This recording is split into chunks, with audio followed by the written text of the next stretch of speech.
Kami Nabila, kami owner Lala Laksa Kopitiam Bau. Idea untuk buka Lala Laksa Kopitiam tu datang daripada kami yang suka pergi breakfast pagi-pagi di Kuching. So kami memang stay in Bau. So before tu kami orang buka stall dekat Pekanbaru situ dalam setahun lebih. So the response from the customer pun very welcoming. Kami orang pun signature menu adalah laksa Sarawak with chicken skin. Sebab kami fikir kami malah laksa Sarawak aja, nya macam biasa aja. So because the competition is there. So kami fikir macam apa yang boleh membuatkan laksa kami lain daripada yang lain.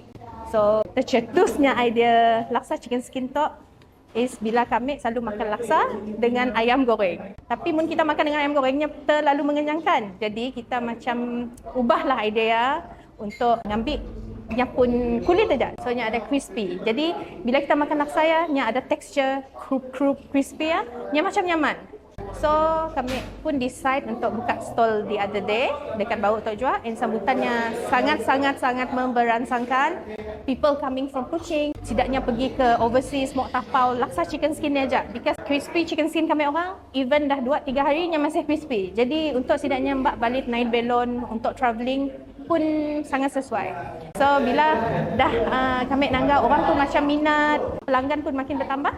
Jadi kami terfikir macam why not we make a Lala Laksa Kopitiam.